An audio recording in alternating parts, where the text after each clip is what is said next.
हम online ITR के बारे में किस प्रकार से भरी जाती है और वो किस प्रकार से अपन ऑनलाइन कर सकते हैं अपनी आईटीआर।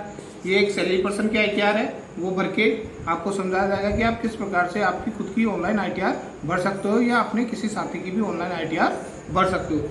सैलरी पर्सन की आईटीआर भरने के लिए सबसे पहले उस सैलरी पर्सन का फॉर्म 16 की आवश्यकता होती है, जो उसके डिपार्टमेंट या ऑफिस के द्वारा उसको दिया जाता है। उसका प्रारूप अपने पास एक एग्जाम्पल के तौर पे रखा हुआ है, इस प्रकार का रहता है।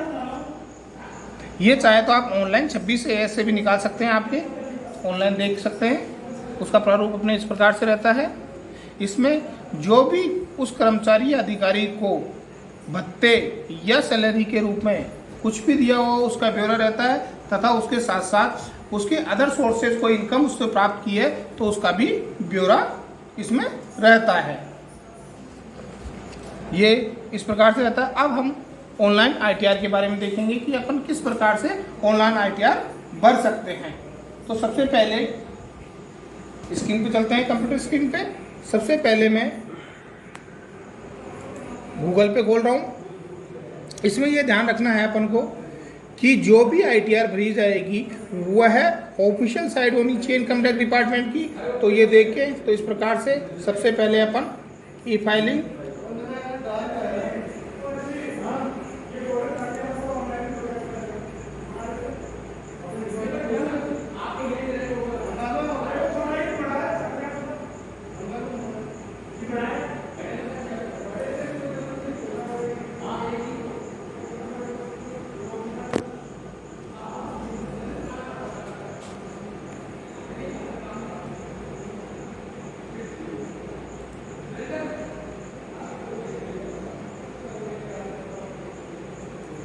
यार मुसीबत।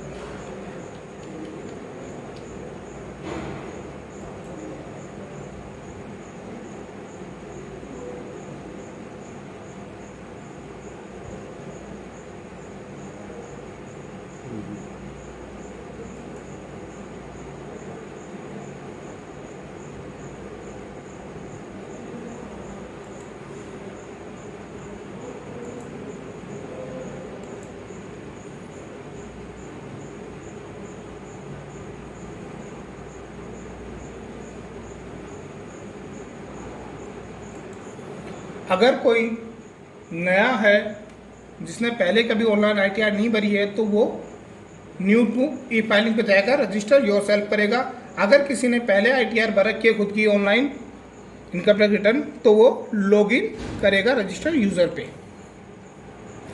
रजिस्टर यूज़र पे लॉगिन करने के बाद में यूज़र आईडी अपना पैन नंबर रहता है, जो भी उसका पैन नंबर होगा वो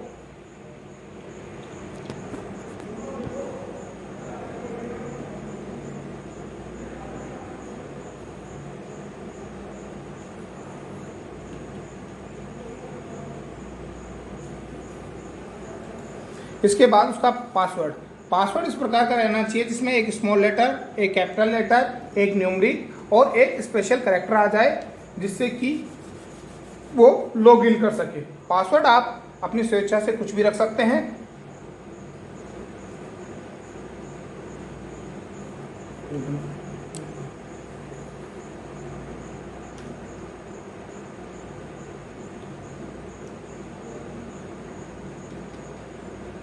इसके बाद एंटर कैप्चा में जो आपको शो कर रहे हैं HK8643, ये अपने इसकी होम स्क्रीन खुल गई है ऑनलाइन आईटीआर की। यह है श्री चिरंजीव लाल जी। सबसे पहले ई फाइलिंग पे जाएंगे और इनकम टैक्स रिटर्न किस असेसमेंट ईयर की, असेसमेंट ईयर जिस वर्ष आईटीआर भरी जाएगी उस वर्ष का रहेगा। अपन जो फाइनेंशियल ईयर रहता है उसके नेक्स्ट ईयर उसका असेसमेंट ईयर रहता है, जब उसकी आय की गणना की जाती है। सैलरी पर्सन की आईटीआर गणना करके अपन आईटीआर भरते हैं आईटीआर फर्स्ट में। फिलिंग टाइप ओरिजिनल रिवाइज्ड और सबमिशन मोड की बना के प्रिपेयर करके सबमिट करेंगे।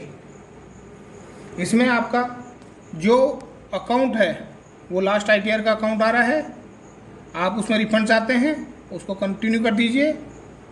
इसके बाद में आपका डाटा प्री फील्ड जो पिछली बार आपने ITR भरी थी वो स्वतः आ जाए, इस प्रकार से आप उसको कर सकते हैं। सबसे पहले जनरल इंस्ट्रक्शंस देख लीजिए आप इसमें कोई भी बैक बटन या बैक स्पेस का यूज़ नहीं कर सकते हैं। जो भी अमाउंट है वो इंडियन रुपीज़ में भरनी है, जो फॉर्मेट है वो DD MM YY में रहेगा। इस प्रकार से जो भी निर्देश है उनको एक बार पढ़ लेंगे। उसके बाद दूसरा है अपना जनरल इन्फॉर्मेशन का। जनरल इन्फॉर्मेशन में उस व्यक्ति उस कर्मचारी के संबंध में सूचना रहेगी कि वह उसके मोबाइल नंबर, ईमेल ID, जो उसका एड्रेस है और जो उसके अकाउंट नंबर हैं कि कौन से बैंक में वो रिफंड चाहता है। सबसे पहले पैन नंबर, उसके बाद उसका नाम, first name, middle name, last name, उसके बाद Aadhaar card, date of birth, mobile number और ईमेल एड्रेस। उसको आप ढंग से चेक कर लीजिए कि आपकी जो इन्फॉर्मेशन आ रही है वो सही आ रही है या नहीं आ रही है। इसके बाद में एम्प्लॉय अगर गवर्नमेंट है तो सेंट्रल गवर्नमेंट का तो सेंट्रल गवर्नमेंट, स्टेट गवर्नमेंट का तो स्टेट गवर्नमेंट और पब्लिक सेक्टर में है तो पब्लिक सेक्टर में, या पेंशनर तो पेंशन में। ठीक है। इसके बाद अपन फिल ITR 139(1) के नोटिस के बाद अपनी ITR फुल बन जाएगी, जो कंप्यूटर के द्वारा चेक करके इनकम टैक्स डिपार्टमेंट के द्वारा इशू किया जाएगा। और इसके बाद में उसको सेव द ड्राफ्ट। हमेशा ये ध्यान रखें कि जो भी अपन इन्फॉर्मेशन भरे उसके बाद उसका सेव ड्राफ्ट कर दें। अब अपन फॉर्म 16 की मदद से इनकी ITR भरेंगे जो इनके फॉर्म 16 में दी हुई है। ये जरूर चेक कर लें कि फॉर्म 16 में जो आपको फॉर्म 16 दिया गया है वो आपकी GA55 में आपने देखा है, उसके अनुसार है। GA55 से आपने चेक कर लिया गया कि जो आपकी इनकम है और जो टैक्स है आपका कटा हुआ है वो सही कटा हुआ है या नहीं कटा हुआ है। तो सबसे पहले सैलरी सेक्शन में देखेंगे अपन। सैलरी सेक्शन में भरेंगे अपन जो भी इनकी इनकम है 1490576, 14,90,576। ठीक है। इसके बाद में अगर और किसी प्रकार का है तो भर देंगे। बाकी अभी मैं आपको जो सिंपल ITR है जिसमें अन्य किसी प्रकार की कोई डिडक्शन नहीं है, न होम लोन है, न कोई अन्य प्रकार का है, उसके संबंध में बता रहा हूँ। अपन ने जैसे ही इसकी सैलरी और अलाउंसेस की टोटल इनकम लिखी वैसे ही अपने पास कैलकुलेट हो गई, उसकी इनकम आ गई 14,90,576 रुपये। इसमें स्टैंडर्ड डिडक्शन 50,000 कटौती हो गई है। 50,000 कटौती के बाद 14,40,576 रुपये ये इनकी इनकम आ गई है। अब अगर किसी ने होम लोन ले रखा है तो उसका इंटरेस्ट 2 लाख तक का अपन को इंटरेस्ट में छूट है, तो अपन उसमें interest payable on borrowing capital पे दिखा सकते हैं, परंतु इनका कोई होम लोन नहीं है, अतः इनके ये भी 0 रहेगा। अब अदर सोर्सेज के लिए, अदर सोर्सेज इनकम इनकी क्या क्या है एक बार देख लेते हैं अपन। इनकम फ्रॉम अदर सोर्सेज में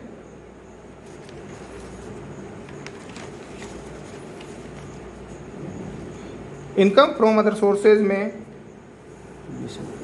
इनकम अदर सोर्सेज में बताई गई है 20,495 रुपये। इसके अलावा अगर कोई इनका सेविंग अकाउंट पे इंटरेस्ट है उसको भी अपन जोड़ देंगे। तो अदर सोर्सेज इनकम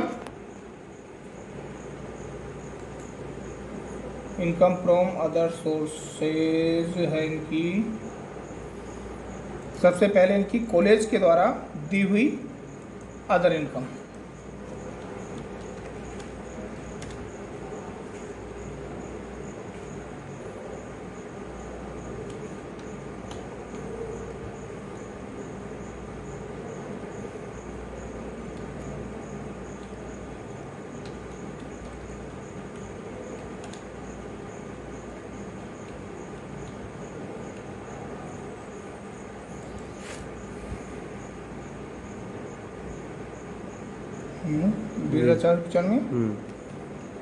इसमें कोई इंटरेस्ट है नहीं। सेविंग अकाउंट पे कोई इंटरेस्ट नहीं है। तो इस प्रकार से अपन इनकी अदर सोर्सेज इनकम बढ़ दी। अब इनकी इनकम टोटल कितनी हो गई 14,40,000, 20,495 रुपये अदर सोर्सेज इनकम 14,61,771 रुपये। अब अगर जो कोरोना काल है उसके कारण ये चल रहा है कि 1 अप्रैल 2020 से लेके 31 जुलाई 2020 के बीच में अगर कोई इन्वेस्टमेंट कर रखा है तो उसकी भी छूट अपन पिछले वित्तीय वर्ष की ITR में ले सकते हैं। अपन को ऐसा नहीं लेना है तो इसको नो कर दीजिए। अभी ऑप्शन नहीं खुल रहा, बाद में ऑप्शन खुल जाएगा।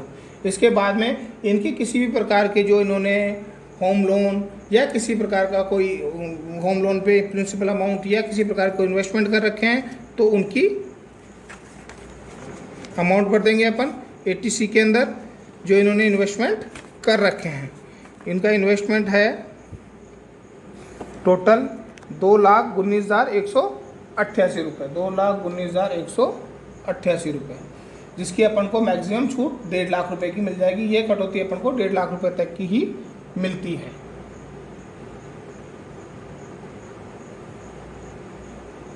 ₹50,000 छूट लेनी है, वो CPF को जरूर बंद करते हैं।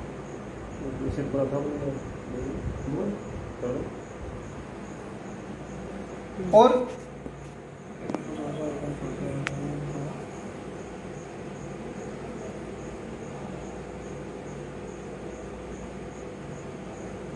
अगर किसी एम्प्लॉय ने अपने CPF अकाउंट में, जिसकी अपन को NPS न्यू पेंशन स्कीम में ये और दी गई है 50,000 तक की छूट अपन 80CCD 2B के अंदर ले सकते हैं। अगर किसी गवर्नमेंट एम्प्लॉय ने अलग से 50,000 रुपये उसमें जमा कराए हैं तो।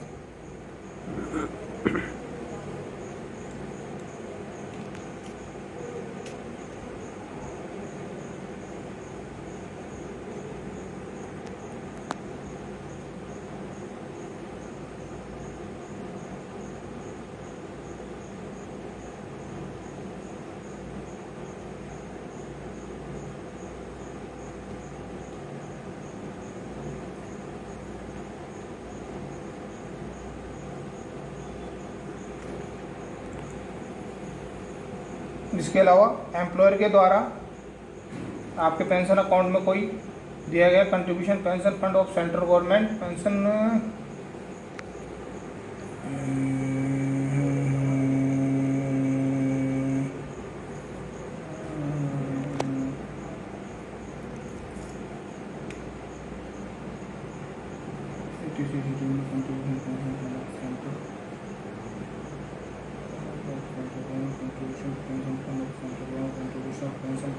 Of central government by employer. अगर एम्प्लॉयर के द्वारा कोई भी आपको जो आपके पेंशन फंड में पैसा जमा कराया गया है उसकी 10% तक की छूट है आपके बेसिक प्लस DA की। और इसके अलावा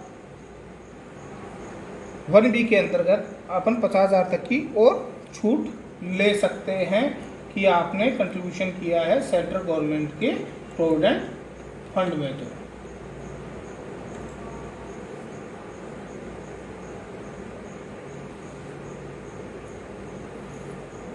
इस प्रकार से अपनी टोटल छूट हो गई 2,35,010 रुपये की, और अपनी टोटल जो छूट है वो आ गई 3,35,010 रुपये की, जिसमें 1.5 लाख की इन्वेस्टमेंट की छूट है, 50,000 का NPS में अतिरिक्त निवेश पर छूट है, और 1,35,000 रुपये डिपॉजिट कराए हैं सेंट्रल गवर्नमेंट के द्वारा या जो भी गवर्नमेंट एम्प्लॉई है उसके नियोजक के द्वारा, उसकी छूट। तो टोटल 3,35,000 छूट। अब अपनी टैक्सेबल इनकम आ गई है 11,26,000, जिसका कैलकुलेशन टैक्स का ये स्वतः ही कर देगा।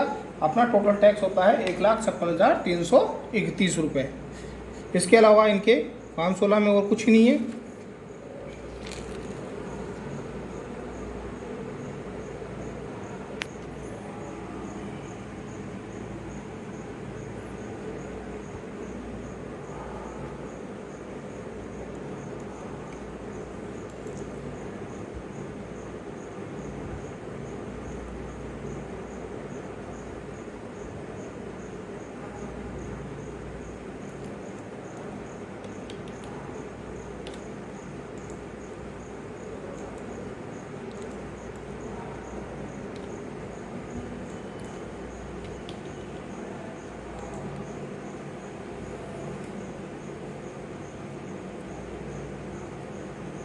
सेव द ड्राफ्ट कर दीजिए। इसके बाद अगला कॉलम आएगा अपना टैक्स डिटेल। टैक्स डिटेल अपना ऑनलाइन जो भी टैक्स कटा है जो एम्प्लॉयर के द्वारा दिया गया उसको चेक कर लीजिए कि अपना ऑनलाइन टैक्स सही आ रहा है या नहीं आ रहा। ऑनलाइन टैक्स एम्प्लॉयर के द्वारा 1,74,136 तो 1,74,136 ठीक है, ओके राइट है, ठीक है, सेव द ड्राफ्ट। इसके बाद में tax paid and tax verification 1,34,136 रुपये 17,810 रुपये का आपके रिफंड है, ठीक है। ये आपके जो किस अकाउंट में आपको रिफंड करवाना है वो, और आपके द्वारा भरी गई है सेल्फ, और ये जिस भी क्षेत्र से आप लोग करते हैं जहां आप असेसमेंट करवाना चाहते हैं।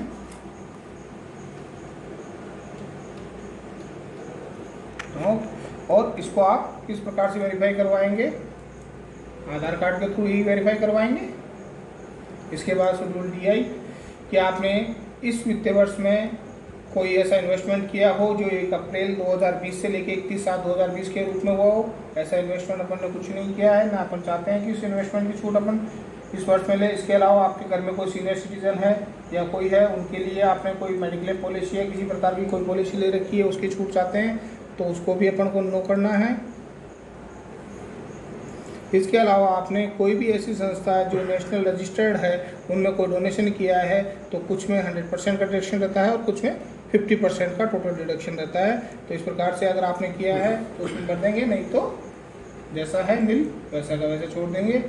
Save the draft. अब लास्ट में अपन देखेंगे प्रीव्यू एंड सबमिट। प्रीव्यू में अपन ने ये इसमें नो नहीं किया था, उस समय ऑप्शन खुला हुआ नहीं था, इसलिए आप कर देते हैं नो, ओके।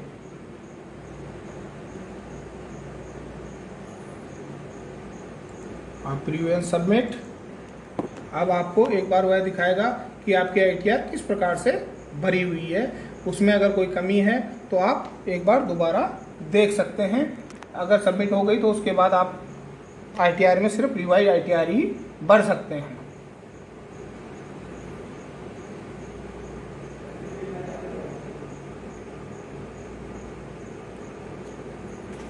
आपकी ITR सही है। अब आप इसको सबमिट कर दीजिए। सबमिट। आप इसको वेरीफाई करते हैं आधार OTP से, तो आधार पे क्लिक किया, आधार OTP पे, और कंटिन्यू। इससे आपकी ITR साथ साथ वेरीफाई भी हो जाएगी।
ये अपनी ITR कंप्लीट हो गई। अब हम सबमिट कर देते हैं आधार OTP से। ये आधार OTP पे मैंने कंटिन्यू किया। OTP नंबर आपको 120 सेकंड में आपके मोबाइल पे आ जाएंगी मैसेज में।